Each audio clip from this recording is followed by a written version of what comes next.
Let's cook it. Let's kick this bad boy off. I think we're cooking. Jacob West. Yes, sir. We're out here, brother. We are in this bitch. Oh, my gosh. Can we cuss on here? Yeah, you don't mind. Dude, no, you got to watch your mouth, dude. Okay, I'll watch my mouth. No, My mom kidding. told me to stop cussing so much on stage. Dude, it's truly is like fuck this, fuck that all the time with me. And, I hear it back. Sometimes when I listen to the podcast back, I'm like, dude, chill out, dude. Yeah. That's not cool, bro. But also, I listen to, like, I fucking love the Foo Fighters. When I hear Dave Grohl do an interview, he's like, fucking this. Yeah. And I'm like, yeah, dude, yeah, it's cool. It's cool. But That's how I express myself, man. It's like, I never really use it, like, too often to be like, fuck you or something. Yeah. But I'll just be like, I'm fucking pumped. Yeah. And, like, I'm not going to say I'm pumped. I'm fucking pumped, all right? But dude, I'm fucking pumped to have you here. Dude, I'm fucking pumped to be here. We're out here. So, we're doing something new. This is definitely a first on the podcast. And, typically we don't like show brands, but I was like, you know what? Unless we have a sponsor or something, but I was like, we're fucking doing this. Yeah. Too nostalgic to not Too do nostalgic. Are you going for the tropical punch first? I am, bro. I think I'm gonna do the same. This is the OG. I think I'm gonna do the same. So we're drinking Kool-Aid Jammers for the people listening and not necessarily watching. We're busting open some juice packs. Jacob, man, tell me what made you want to go for the Kool-Aid today, dude? I don't drink anymore. That'll do it. Yeah. I used to have fun with it, but it's just not for me anymore. Dude, I hear you. I had too much fun with it, actually. I'd argue that I had too much fun with it. Side note, you have fantastic teeth, dude. Thank you, bro. Yeah, dude, great teeth. Thank you. This is all on me. I never had braces or anything. Really? Yeah. Oh my god, dude. Beautiful, Thanks. Beautiful smile, sir. Dude, you're making me blush and shit. Shit, dude, you look good. Sorry, I just got sorry. I totally just, took away that explanation you're giving. But so you don't drink these days. How long have you been on the sober train? I've been clean for 4 months and a couple days. Okay, right on. Yeah, I feel fucking great. Yeah, it feels amazing. It does. We take little breaks here and there. I think the past couple years we've done Dry January, and when that comes around, we'll always get someone on the podcast that I know doesn't drink. Mm-hmm. So next Dry January, I'll come back. We'll get you back on here. But hey, cheers, cheers, bro. Cheers. I'm ready to sip this thing. Here we go. And it's cold too. Oh, Nicole, you got to grab one. We normally take a shot every episode, even if it's not alcohol. We take a shot of what we're doing. So maybe Nicole can whip us up some shots of Kool-Aid, some Jammers. just with Jammer in it, just so we could do the motion of the cheers of the shot, throw it back. We're celebrating, we're having a good time. I heard just before we started the podcast, I was in the restroom and I heard you talking to Nicole. And did you just sell a house? Is that right? Yeah, I sold a house today. I went on a listing appointment. I started off this morning in Hutto to go help somebody put their house on the market. Okay. Did the initial consultation there. And then my grandma lives in Hutto too, so I popped by. She made some tacos for us. And then I took a little nap. And then I went to go sell a house, so we went to the title company. And that's where we did all the paperwork. You bought a house, so you remember that whole process. I know how it goes. Yeah. You get to finalize it and then get the keys type shit. And then Type shit. I came here directly from the title company. So we've been hustling today. Awesome, man. That's always that's a little payout for you, I'm sure, coming. Thank God. That's awesome, dude. That's awesome. How long have you been doing the I know this is a music podcast, all right, but how long have you been doing the real estate? I've been an agent since I was 19, and I'm 28 now. So I've been doing it my whole adult life. I love it, dude. It's cool. I get to help people out. I like being able to separate, like, don't get me wrong, I just don't want to have to work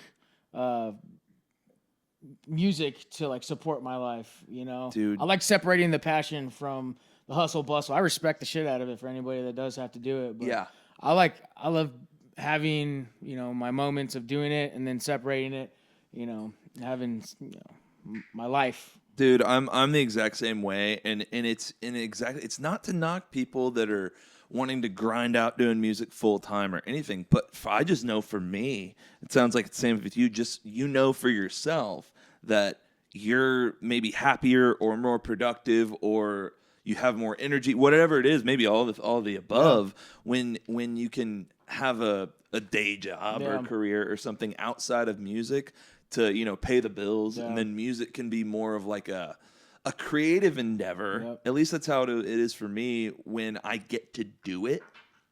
I don't have to think about, okay, I'm not going to go play in a cover band to make ends meet, but I'm going to work a job. And then when I get to do music, I'm writing and recording and in the studio letting it be more of a creative outlet. Right. I don't know. Also, dude, them 3-hour gigs, 3 hours is a long fucking time. Dude, you're not Mad respect to all the fucking musicians that play the 3-hour gigs, especially like nonstop, no breaks. Oh, yeah. Like Friends Bar, no breaks. Yeah. At all. Like they are just hustling, grinding. That's brutal. Yeah. I never played Friends Bar, but I've never really been in like a blues band in Austin. Mm-hmm. So that would make sense. But yeah, some of the 6th Street gigs are just gnarly, dude. Yeah. Even when I was so I do like a live looping thing, and yeah, it's always the most and it's the recurring ones too that are like the 2.5, 3 hour gigs. And dude, just being on your feet, I'm just like, and sometimes it could even be kind of like, I don't know. When I play, I like to have like a little bit of interaction from people. Sometimes you show up to some place, it's empty, and you're just like trying to get the party started, and it's just like, but that's part of being a musician too. You kind of got to be able to cater your show or whatever. And I'm not saying cater to everyone who's in the audience and but like do what you find beautiful, right? Mm-hmm. But like there's got to be a little bit of like, okay, maybe I should play a cover here. You know what I mean? Something that these people recognize. So. One of my favorite things to do is like just a 45-minute set of just straight bangers, like just straight originals. Like I like ticketed sell shows. Because it's like your people coming to watch you. Totally. That was another fucking really cool experience of like. This is our 3rd year as a band, and like last year when we started seeing people we didn't know come to shows, even like sing our songs, that was like one of the most special things. Like, hell yeah, it's very very reassuring that what we're doing, all this work we're putting in, and it's coming to fruition. Dude, absolutely, that's cool. So, how long have the Texas Rebels been doing the thing? Since February of 20. So we've been a band for 2 full years. So what year is that? 24? Yeah. Yeah. I'm like, I got to do the math too, brother. Yeah, something like that. Yeah, dude, this is yeah. It's same lineup of guys. Yeah. Dude, that's awesome to have y'all are a trio, right? Yep, 3-piece. That's awesome, dude. I love a trio, dude. And I need to come. I feel like I may have seen y'all a time or two, like maybe over the year, like. Because I feel like I've seen you play before, but it was like on stage with like a bunch of people. Yeah, I'll always like weasel my way in on a stage somehow, some way. Okay. Like again, shout out those 3-hour musicians because like if they need to go to the bathroom and take a piss or do a bump, whatever it is, like they'll let me go up and play a song or two. That's how I got started out. Really. Oh no shit. Okay. A lot of musicians. I mean, fuck, dude, 3 hours is such a long time. I've said that already, but and that's a lot of songs. I don't know that many songs. Like that's why I can't do the 3-hour sets as much. I need a break in between, or I'll hit some homies up and be like, "Yo, I got a 3-hour gig. If you want to come up and play a song or two, because that's what helped me get a foot in the door in the scene too. Is networking was a big part. Just making friends, and the music will speak for itself. Like if they give you the opportunity gracefully, like that's. That's an awesome thing to have that opportunity. 2, when you just show up and show out, you fucking put it out there. Put it on the line. Yeah, no, absolutely. I noticed like just from like when we started messaging back and forth on Instagram, I'm like, well, shit, we know like 50 of the same people or whatever, and I'm like, so how long have you been in Austin now? I grew up here. Oh, you grew up here? Yeah. Oh, so you're a unicorn, as they say. Okay, all right on. Well, that's dude, because it's like. So I guess when you first started playing in Austin, who were some of your like main connections to just get the 6th Street gigs or get Yeah. So it's funny. Whenever I'll backtrack to this. So Yeah. I before I knew about like open jams and all of that shit, like I was just in the clubs. I would go to the Domain a lot, you know. Oh shit. I wasn't really going downtown. I grew up in the Hell suburbs. yeah, dude. Okay. I grew up in the suburbs up north. When I started going to like 6th Street and I found Friends Bar, Nico Little was playing. This was probably nice. like Yeah, 3.5 years ago, something like that. And Nico Little was playing, and it was a dead Monday. Nobody was in there, so I was just like, I wonder if I asked this dude like if I can play. Like I wonder if I offer him $20. Yeah. I wonder if he'd let me play. So Yeah. I went up to him and I was like, "Yo, I'll give you $20 to play." And he was like, "Nah."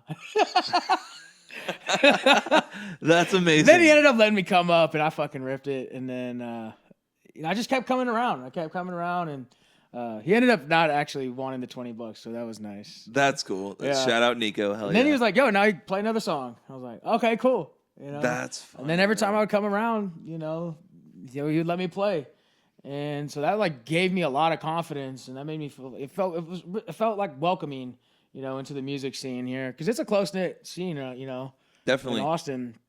And damn, there's so much talent out here, bro. It's a really special city. It's insane, Yeah. and it's like I also wonder too, like with all the people, with all the awesome musicians, where it's like I don't know if I've ever met Nico personally before, but I know Trent, who plays with them a lot. Yeah, I love Trent. And it's just kind of funny, again, like you said, like how tight the music scene is, but also you got to wonder, it's like with some of these guys like you, like Nico, like Trent, who are just these fucking rippers. I'm like, is it just Austin or that's like this? And I think maybe Nashville or something too, where you can meet these insane guitar players. But I'm like, this doesn't seem normal. Yeah. If there's this much talent in our little group of friends. Yeah, You know what I mean? Usually it's we hang out with who we pretty much are who we surround ourselves with. This is very true. So hanging out with a fellow ripper. Fellow, we stay ripping, dude. Yeah. It's chill. But I'll say this too, though. Nashville has a crazy talented music scene, or crazy talented musicians. It's a little different. It's a different ball game out there. From what I hear and what I see, it's very cutthroat out there. A lot of musicians will meet up. They don't know each other, but they'll play. A lot of covers. There's a lot of covers in Austin too, but it's kind of a melting pot for creativity here, which is my absolutely. favorite thing. Do y'all do any covers? We do a couple. Yeah. We do a couple. But it's like our own rendition. That's the thing. I don't remember lyrics for shit. I barely remember my own lyrics. I'm the worst, dude. So yeah. it's really just riffing and like remember the main couple words of a song and then just kind of make it my own. But Voodoo Child's like my main one. Oh hell yeah. Yeah, I'll take that to every jam. Oh, dude, yeah, and there's not too many chord changes. Yeah, it's kinda easy as shit. Just banging it out on E, dude. I remember there was a time where that was like the only deadass. That was the only because like besides my songs, nobody's gonna know how to play my songs. So like the only cover I would know to take was Voodoo Child. And if somebody else played, I was like, "Fuck, all right, You're I'm like, going home." I was like, "I'm out of here." Yeah, I'm screwed now. Yeah. Hell yeah, hell Like, yeah. how dare you play my song, dude? That I wrote. So your most recent, correct me if I'm wrong, but is the most recent release Wish? Is that So we put that one out in March. We actually like kind of silent dropped another song. Tax. just crack my lip. That shit made me giggle. Sorry. It's good, bro. I forgot I was writing the mic, and I'm doing the thing where you squeeze the bottom of the shit to make all this noise. I'm so sorry, dude. I'm so sorry. But I still hold on. Actually, hold that on. Oh yeah, let me finish mine too. You gotta get the suction real quick. I was always just a gripper. I would just I'll just squeeze it. yeah, Hell yeah. Okay. Sorry. Now go on, dude. Yeah, we dropped a song on Tax Day on April 15th called Tax Man. Okay. Yeah, that was it's definitely more heavy. Not to be confused with Taxman by not by the Beatles. No. Okay. Which was then covered by Stevie Ray Vaughan. Oh, I haven't heard that one. You haven't? Oh, No. dude, it's sick. I haven't heard the Stevie Ray Vaughan It's a cover. good version. Yeah. It's a good version. Oh, Yeah. he's one of my influences too, Stevie. I love Stevie. I got him tatted on me. Oh shit. Oh hell yeah, dude. Yeah. Let me see. Oh, that's tight. I got Jimmy. You got okay. I got him. I got Jimmy on the back of my arm. Is that? Oh, you got a chili pepper, dude. We have like similar. That's my chili pepper. So whenever I got this one, I I was doing blow in the bathroom at the Domain, and I was in the stall. And then, like, the keys jingling. I hear from the outside, "Hey, can I throw you some money?" And I was like, to hit something. I was like, "Come on in here, dude." Dude just all tatted up and shit. And he was like, "Yo, I just moved here. I'm a tattoo artist." And I was like, "Okay, cool." When somebody's like, "Yo, let me see your music," or when someone's like, "Check my music out," or look at my art, you're always like, "Okay, I'll take a look at it." But yeah. I'm not gonna. I'm not gonna like it. But That's a hell of a fucking tattoo. Whenever I looked at his page, I was like, "Oh shit, I would actually get a tattoo from this guy." And so what I wanted was just like a smaller Chili Pepper like logo colored in. Yeah. When I went to him, he was like, "Chili Peppers is my favorite band of all time." Oh no shit! I have this one I've been wanting to do. I'll do. He did this one for $300, or else he would have done the smaller one colored in for like $200. And I was like, might as well just get that. Get the big one. Get the big one. Yeah. The photorealism on the face. Yeah, he killed it on that one. Pretty insane, dude. Yeah. I love how it's like an older Anthony Kiedis. it's the older version, dude. It's like you could have gone with like the under the bridge version. I fuck with it. No, I fuck with the old version because it's like not everyone knows that. Yeah. But I'm hardcore Chili fan. Me too. I don't know what I was. Well, I was on drugs back then, dude. you know, there's worse things you could have done on drugs than that. I'll put it that way. Yeah. I've done worse things on drugs. Yeah. No, I mean that is insane. Are you you're a Frusciante guy? I love Frusciante, dude. He's definitely another one of those influences. I steal too many licks from Frusciante, dude. So that means you steal a lot of Jimmy licks too. Yes, but like, Chili's were the first band where it was just like, oh, I'm gonna learn every fucking song. You know what I mean? And there are hard ones too. Those are hard to learn. Oh, there's some tough ones, and there's some that like really don't even make sense to play unless you have the like everything else going on. Right. But kind of helped with that is like when I was 18, 19, the band I was in, like all we did was listen to Chili Peppers together and smoke weed. So it was just like, okay, yeah, we can do this, and I could learn the little like the simpler funky ones that like really would sound weird just by itself. Mm-hmm. We'd play them as a band and like, oh, and you'd hear it all kind of come together, and it was a lot of fun. Our bass player was a fucking beast. Really? I mean, you got to play Flea. Yeah, you have to. You gotta be fucking doing it, man. So, but yeah, dude, I love. It's good to meet a fellow Chili man, because that's funny you said that. Yeah, the older Kiedis. Has anyone else made that? Nobody else has said that, but I think that all the time. I think that all the time. That's so funny, dude. That's so funny. You could have gotten Flea. Like, why'd you go with Anthony? Or you just like fuck it, bro? I was on drugs, dude. Yeah.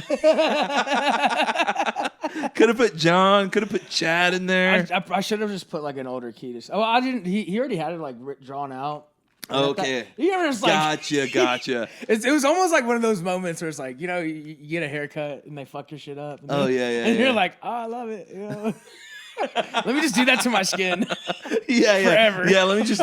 It's that, but permanent. Yeah. Oh, that's great guy though. The guy that did my tattoo. Shout out Photobomb Tom. Yeah, he's the guy.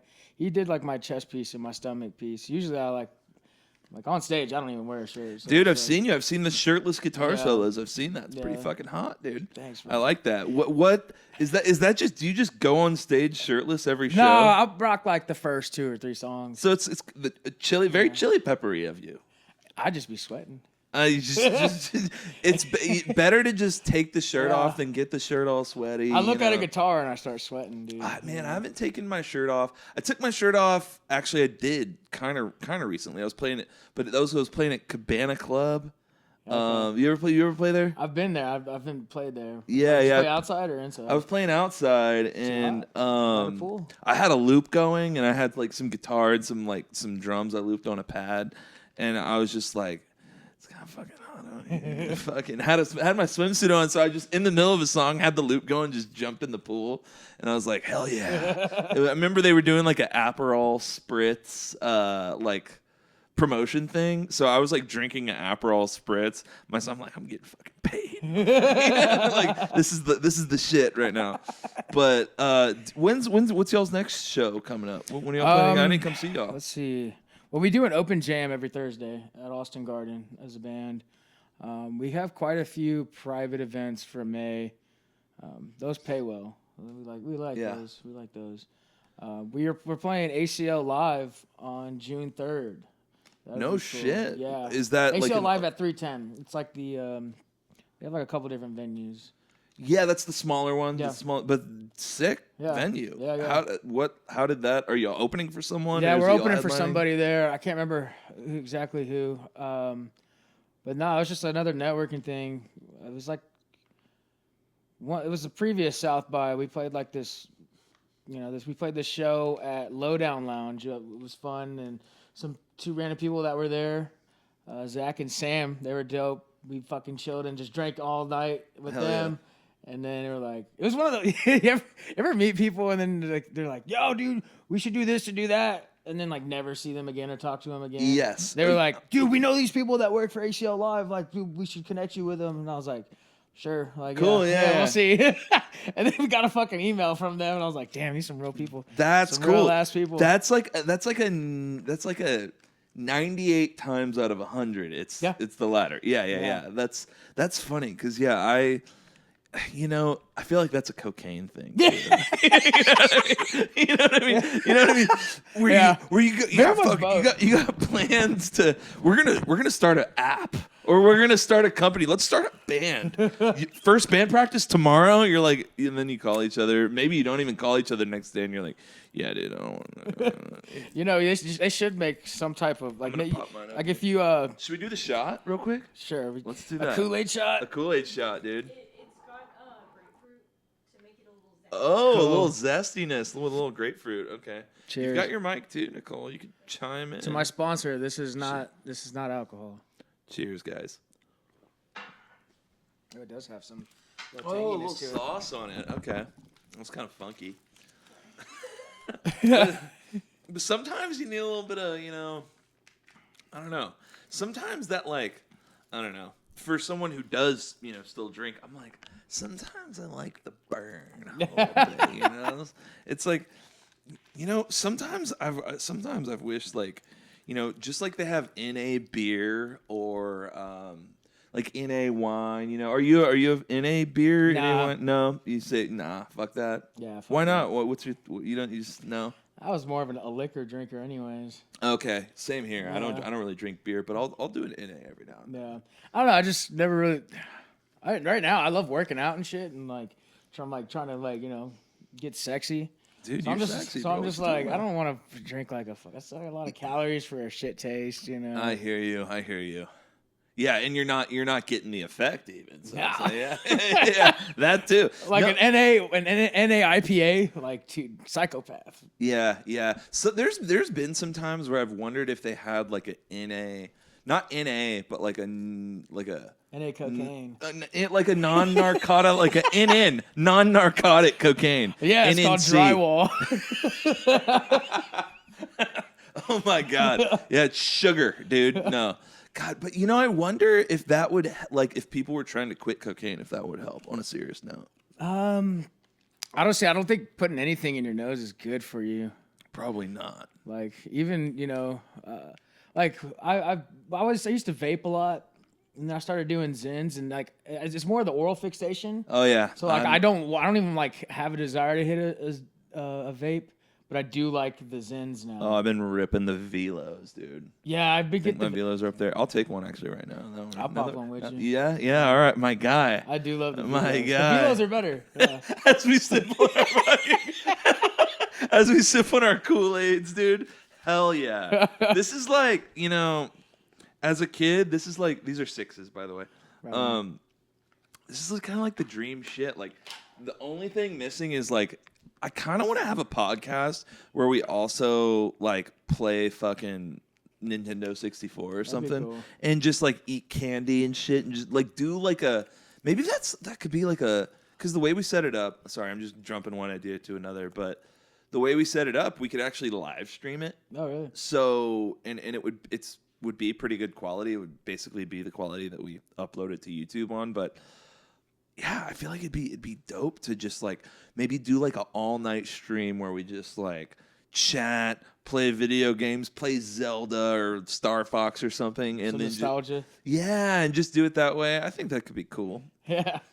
I don't know. Pop Zins. What I like about the Velos is you don't have to litter because it has the top. You can pop the top on them. Yes. I do like that. I hate fucking going places and then you just see like especially if we're going to take a See piss. a Zen on the ground, and they're in the toilet. Yeah, Shit. man. No, I agree. Lazy asses. They definitely don't put their carts away at HEB. Have you seen that guy Cartnark? Yeah. Lazy bones. I just feel like someday it's gonna be on the news and it's gonna be Cartnark got killed. Cause he will instigate it with these people. Like, he's a D1 rage baiter for sure. Yes, and it's like these people get. I mean, how quickly could it just be? Oh, you touch my car again, I'm gonna fucking kill you, and then someone has a gun in their car, boom, you're dead. I think he strategically goes to nicer areas. Yeah. Where they'll call the cops before drawing. Actually, people with a gun, you never know. You never know, man. They might draw anywhere. Well, let's see. I wonder if he's in California because they're a little tighter on the gun laws than Texas. I'm like, you do that in Texas. Can't pull that shit out here. I don't think I don't think he's in Texas. I'll put it that way. But that is some crazy shit, though. I mean. I had a car. Are you on the Cartnark side, or do you have these other people's side sometimes? No, bro. If you don't put your card away, you're a fucking asshole. Like you're a fucking lazy fucking bones. I agree. However, I do see it with some people where I'm like, I feel bad for them. like they just look like they did not need that shit that day, and I feel like they're about to lose their fucking mind. But at the same time, all they had to do was put their card away. Well, I'm biased because my mom has worked at HEB since I was in 6th grade, so I got respect. Nice. Yeah. That's my first responders type shit. That's real.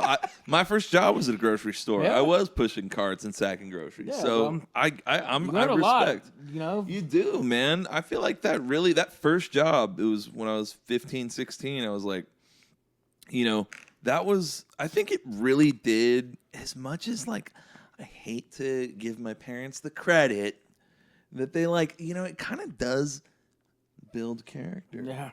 You know what I mean? God forbid. It's like, you should play a sport. That was my parents. It was like, you don't quit, play the sport or whatever. And I was like, I don't want to fucking play football or whatever it is.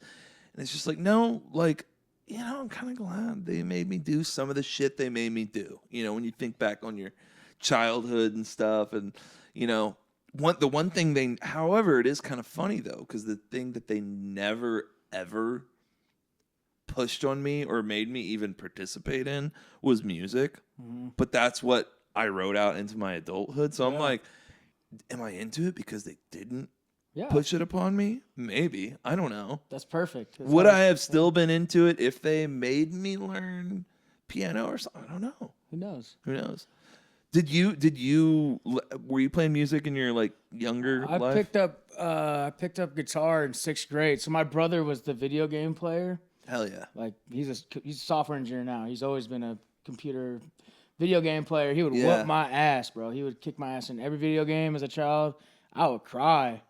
And then Guitar Hero came out. Bro. I waxed that ass. And I was playing expert. I was playing Through the Fire and the Flames on expert, using two hands. Yeah. Hell yeah. Hitting all the notes in the intro. Sick, dude. I would watch YouTube videos on tutorials on how to do that shit. Oh hell yeah! Oh, you were in it. Yeah, you were in it. Okay, cool. I even made a couple YouTube videos back in the day. But no, then I had some homies that I would skate with in my neighborhood, and they had guitars. So I went over. They taught me Smoke on the Water. And it was fucking rock star from there, bro. Hell yeah, dude. Yeah. So it was Guitar Hero first. Yeah. Dude, same here, bro. Same here. I remember I was playing it, had a couple friends that were into it, and they would come over, we'd play. And then I had a friend that sucked at Guitar Hero, but played the real guitar and was like, dude, screw that. Why don't you play a real guitar? Yeah. And I was like, kind of got a point, you know. And then I picked it up and I was, oh man, so bad at first, man. Trying to learn Day Tripper, you know, or Smoke on the Water, so bad. But then eventually I just kind of stuck with it, and then and then it was. I tell anyone that like is trying to learn guitar, I'm like, if you really like I'll always ask, like, what do you want to do with it? Like, do you want to learn how to play a guitar solo like Slash? Do you want to play metal? Do you want to play blues? Like, and figure out, know what you want to do first, I think is a big thing. But then also just like, fuck, I forgot where I was going with this, but kind of know what you want to do. And then if you could get people to play with, like get a little band, just any friends that want to jam, that is everything for me. Because had I not had friends that had shared the same interest and wanted to like play Metallica covers, you know, when I was 16, bro, play Those are some nothing of the first else. Ones, Play Nothing Else Matters and Understand, man, and do these little covers and stuff. I don't know if I would have figured out how to like play rock. You know what I mean? So that's the what I tell people when they're like trying to learn guitar. I'm like, just get your fucking fingers to go where you want them to go when you want them to go there. Because it kind of is that too, like the dexterity, but there's more to it, obviously. Yeah, I would always tell my friends, anybody that's trying to play a guitar, like, because I mean, you got to make it fun. Because the learning curve of a guitar is a bitch and a half. Yeah. So like, just whether it's Smoke on the Water or Iron Man, like, find an easy like riff, that's super simple. Then learn the chords to learn that song. Yeah. Like, don't just like blindly learn chords because you don't know what that sound is to make that, that melody, right? Totally. Like, I mean, it's shit. Especially like doing like the bar chords, like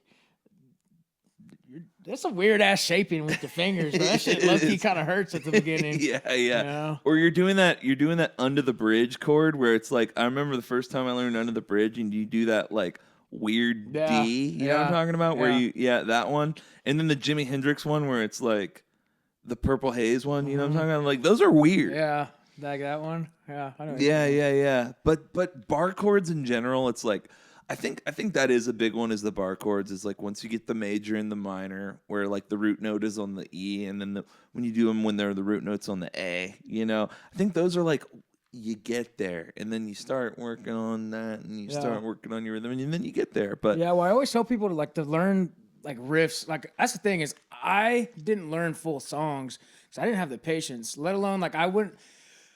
It's hard to learn a song note for note precisely exactly how somebody plays it. I just never cared to, because like I would have never stuck with it. Like, I will learn like my favorite parts of a solo, and then just learn many different solos.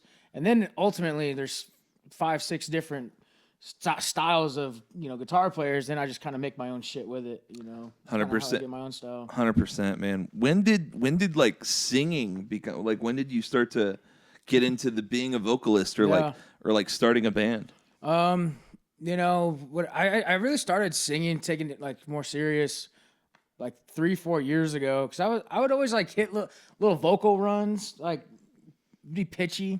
Yeah. And then I wanted to start doing more, like showing up to 6th Street and playing, but I was scared of my vocals. Yeah. And then my brother was just like, I would always ask my brother, like, hey, does this sound good? He's like, dude, stop being a pussy. You sound good. Like, I was just like, okay. And then, here's one thing too that I highly recommend for anybody trying to learn, whether it's guitar or anything. Track the progress. Put your phone in front of yourself. Video it, because how we hear it, how we perceive it is not always how it actually sounds when we're doing the game film, so to speak, right? Like, totally. Sometimes I'll play something and I'm like, yeah, fucking killed that. And listen to it, I'm like, damn, that sounds like shit. Or vice versa. I'll be like, damn, that was, I didn't like how that sounded, but maybe I did something different that my ear and my muscle memory is not used to, and I just came up with something new that I hadn't done before, right? But I wouldn't have known if I didn't go back and listen to it, right? That's how I kind of do my songwriting too. Is, man, I'll either come up with a melody or a chord, like chord shapes, and then I'll just freestyle on that for like 10 minutes, come up with some shit. Dude, I'm just like Ouija. John Mayer once said he just Ouija boards, like out the mouth. Just has words put together. Sometimes I'll accidentally say some sus shit. But in 10 minutes, I might have like a good 30 seconds, even just 30 seconds of some fire that I can work with, you know? And that was worth it. That session of just letting it spill out of you. I have a similar process where it's like, let me get the music down, whether it's recorded or not, but like, let me kind of figure out the music.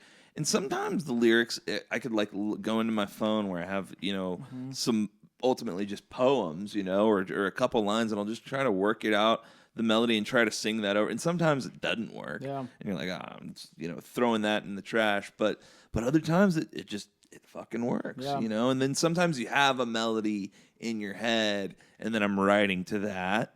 But similar process. Would you say that, like, because, you know, a lot of things I feel like for me, when I was learning, I was told often to like play to a click track, play to a metronome. I never played to a metronome. You never did? Okay. Never. When you record, do y'all record to a click or do y'all play live? So my drummer will track his drums first. He loves the click track loud. Yeah. Now when I record, I'll use the metronome, but really I just go off the drums. Like, I kind of just space out the metronome, really. Like, I don't know. I mean, I've played for so long now that I don't ever think about my right hand or anything. It just kind of does its own thing. I don't know. Yeah. It's like, and when I listen back to the recording, I can hear if it's off or not. Totally. I try not to overthink it. Yeah. It's like I've put in so many reps, you know, at this point where it kind of just flows. It's like when LeBron goes or some basketball player, like he has an open court and he's going to make a layup. Whenever he gets there, he's not thinking, man, how do I make this shot? He's fucking in flow state. He's going, bam, he's dunking that shit. You know? That's right. Like whenever that opportunity comes where it's like my solo or something, like I'm not thinking about each individual note. I'm fucking putting my shit on the table and I'm fucking putting it out there. You know? Absolutely. Would you say that your solos, when you're playing a guitar solo, I feel like for me, in just about every band I've played with, they change a lot. Live versus what I did on a recording or whatever. Do they change often for you? Or some do. Like for a lot of my blues, like if we're just like playing blues and improvising a little bit, I would probably never play it the same twice. I mean, there's a lot of like, you know, some things that will go the same, but it's all like a lot of different variety, you know. I'm just going off the feel, really. Totally. Yeah, it's like, and I agree, because it's like with the blues jam or something where everyone's kind of jamming. Yeah, you're kind of freestyling the whole thing, but then I feel like I got my couple little licks. There are in my bag, my goodie bag. Exactly, tricks, especially if the music, if there's something going on. There's a change, maybe like a mathematical kind of change in the music behind you. You know, you gotta kind of move it up a key or whatever it is. You know, so that's another thing too with me is like I'm like low key guitar dude. I never learned theory and shit. Like I need that's my next goal is like to really get in touch with the actual theory behind music. It'll just make me a better player. You know, I kind of just go off ear and like when I learned music, guitar. As a kid, I would just go on YouTube and just find videos, tutorials of said song, and I would remember like shapes or like pointer finger goes here, and then pull off here versus like A to B to whatever. Like my brain right now, my like if we go to a jam and it's like anything way far out than like 1-4-5, like I get a little lost. So when people tell me 1-4-5, I don't know what the fuck that means. Yeah, me neither. I really don't know. I just know it's bump, bump, bump, bump, bump, bump, bump, bump, bump, bump, bump. It's like I can hear it, and is that a 12-bar blues? That's 12 a 1-4-5. Okay, well then, I don't know. We'll get into that one maybe a little time. Like I don't know. I was actually playing with Trent one time, and I was filling in on bass for him, and he's like, "It's just a 1-5-6-2 or something," and I'm like. Dude, just tell me the note, and I'll play the note. But your one, like if you're playing an A, like your one would be the A. Actually, let's move on. I just give you the wrong information. Do you know how to read music? Dude, it takes me a long time to read. I can, Yeah. if I like sit down, if nobody's timing me, I can read it. Yeah. The people that read it fast, I'm kind of like, what the, like, how, you know? Yeah. Like, I don't, how are you, the sight readers? It'd be easier for me to hear a lick and then just like Mimic it. mimic it. Yeah. Versus like, here's the sheet music, go play it. Like that's harder for me. Dude, I'm the same way. It's like, yeah, I've never, if you play tell me the chords, I could hold my own there, you know? But if I'm looking at musical notation, dude, I don't have a fucking chance, dude. Yeah. I wish I did, because I know that I've played with some musicians who have that like jazz background. Maybe they're a keys player or a horn player, and it's always the keys players that like they're speaking a different fucking language to me. Yeah, the nerds. I don't know. Mad respect to the keys players. So y'all are bass, drums, and guitar, right? Yeah. Have y'all thought about having a keyboard player in the mix? Have y'all jam with any? Dude, it's already hard enough to get 3 people together. Like, yeah, I would You're either not do wrong. like another rhythm guitarist would be sick. Like, if we do like bigger shows, Yeah.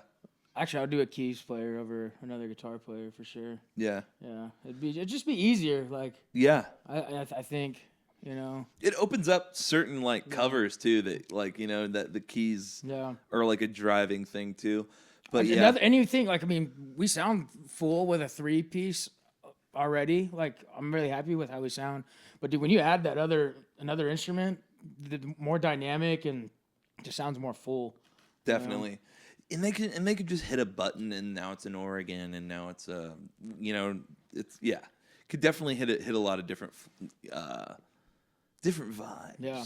You know, when you get the organ sound in there and get some. We have some keys in like one of our songs, and it does make a big.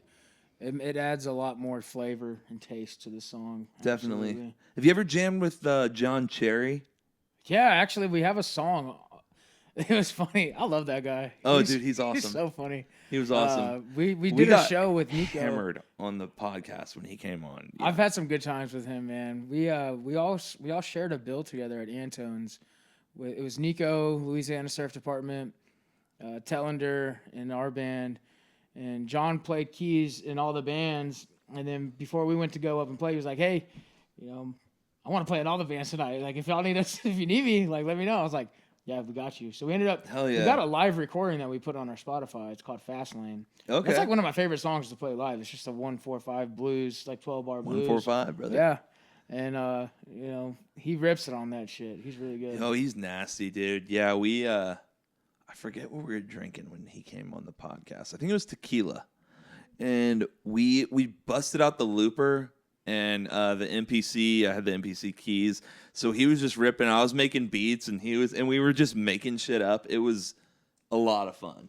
But we were like we were drinking Mexican martinis. I remember that because we had our martini glasses and we were spilling these things everywhere. It was awesome. But you know, I like a little sloppiness every Hell now yeah, and then. bro. I mean, you know, why not? It's You fun. know? It's fun, but you know, there are times where I'm like, with alcohol, I'm like, I don't know if I ever have really considered stopping drinking like full on, but I know that they say that like 3 to 6 months in is when you really like taking that one break for dry January. You're just getting a little taste of like the clarity. Mm-hmm. Would you say how would you say like being completely alcohol free has it affected your like energy or your music or all of the above? It's changed my whole life, dude.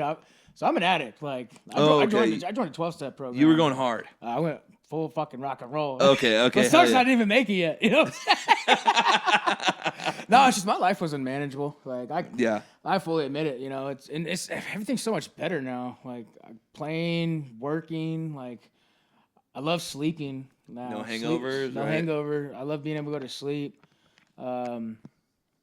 Yeah, no, I was just fucking a lot of shit up. You know, and I got my grandma's like 92 years old. She'll mow the yard still. Oh, and shit. I'm like, dude, I want to be old. Like, I want to be old and healthy and shit. You know. Does like, she drink it all or no? She'll drink like half a beer. You know? Yeah. But it's like I've just learned from myself. Like, I'm an all or nothing kind of guy, you know. Like, Yeah.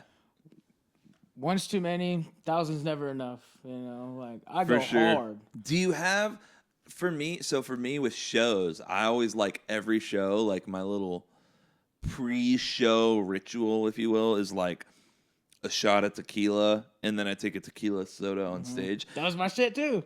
So, But like times 5. how do you have a different sort of pre-ritual show now where it's Good question. I go to a meeting before every show just to like get my mind right. Yeah. You know, I love that. So my parents, they met in the program, so like I knew about it before. So like luckily that was a good outlet for me to go to. totally? But yeah, dude, I don't really, you know, I get a workout in that same day. You know, get the blood flowing. Totally. It just feels good to be like present in the moment on stage, because that was the slippery slope for me, was like the pregame of drinking before the show. Because dude, if I asked for Slippery slope. If I asked for one drink during the show, like they'd bring the whole fucking bar up to the stage. Yeah. You know? Yeah. It was great. Then now you've got 10 tequila Yeah. shots to get through. Yeah. Dude, yeah, I'm familiar with that. And I've also done the show where I was drinking 3-4 hours before we went on. And by the time I get on, even if I'm not like wasted, the energy is fucked up and not there. So it's like, now a shot before the show, if I did my workout in the day, a shot before the show for me is like kind of just takes the nerves down a little bit and kind of loosens me up. But it's a fine line, especially if you're doing these 3-hour shows. Yeah. How do you can't start drinking before the show? Yeah. You know, so dude, yeah, I get it, man. And I think I've done a couple sober shows in my life, and like, you get through it. It's fine. Yeah. You're gonna play just fine. You're gonna play better probably than if you're fucked up. Like, and I used to think, oh no, I can fucking rock and roll. You know, that rock and roll fucking, it's so fucking stupid, dude. You know, and I don't know, maybe it does, maybe it's good to try it and then realize why it's not the way. Yeah. Well, my problem was we would do the show, then I'd stay up for the next 3 days. Then you're on a fucking bender. Yeah, bro. That was like a normal occurrence, and it's not for me. I hear you, dude. Yeah. I had a band I was in when I lived in Houston, and it was, you know, for a minute it was like every practice we would get together, someone brings out a bag, you know, and then we're getting a handle of rum. I think it was at the time. We're drinking rum, and it's like, okay, all right, guys, like maybe we need to chill only on show nights. And then it was only on show nights will we get lit, and then it was, you know, we're playing a show twice a week now, and then it's like, okay, where do we draw the line here? Yeah. You know what I mean? So it's just like slippery slope. It's a slippery slope, people. Yeah. If you ever, that would be a good song. There's got to be a song called "Slippery Slope" out there somewhere, right? I haven't heard of it. Maybe who knows, man? Maybe we'll write a song. Maybe we can freestyle some shit. Slippery slope. Slippery slope. Don't touch the dope. You might be moping if you're slippery sloping. What you trying to coping? It's just what we wrote. And I'm still floating. Floating. I love it. We might. How long are we in right now, Nicole? What time are we? 48. Should we play some music? What do you think? I know you said it's an open jam, right? Yeah. Do you want to, real quick before we wrap, do you want to talk about the open jam? Yeah, man, we do tonight. I mean, by the time this goes on, but if it's an every week thing. Yeah, we do an open jam every Thursday at Austin Garden, Texas Rebels. Sign-ups are at 8. We'll play like the first 20, 30 minutes, and then we'll get it rolling. It's you know, you sign up, and then there's 2 guitar amps, a bass, drum. Sometimes a gentleman will bring some keys and partner you up. Play 3 songs, play whatever y'all want. Cool. Switch them out. Just keep the list going. Hell yeah, dude. It's fun. It's a great time. It's been a minute since I've been to an open jam, and I think we might go downtown later tonight. Maybe we'll pop in for a little bit. Yeah, maybe we'll see what's up. That sounds good. Jay West sells best. Sure do. Now, real quick, one more thing. Just came to mind. On your Instagram, it says dog dad, Yeah. realtor, musician. Is it in that order for any particular reason here? I don't know. I'm not that edgy. I love it. I love it. Well, hey man, it's been a fucking pleasure, dude. I think I did do that on purpose, actually. You know what? I love my fucking dog. You He's gotta the love your man. fucking pup, His dude. name's Hendrix. Hendrix. Yeah. My God. Shit. He's a 60-pound pit bull. He's mixed with something. I don't know what he's mixed with, but he's my big old cuddle bug. Big dude. old boy. Yeah. I love that. Well, shit, dude. It's always great to have people on the podcast too that like. I know we met like once, like randomly, after we had been talking on Instagram for a little bit. But it's awesome to have like people on that I don't know that well, personally, and that we can just shoot the shit. And it's like we all speak the same fucking language, dude. We all speak the same language, so it's awesome to have you, man. Thank you for having me. Sipping these sexy little Kool-Aid Jammers. This was Taste of Nostalgia. Brings me back. I really enjoyed it. Cheers, brother. Cheers, bro.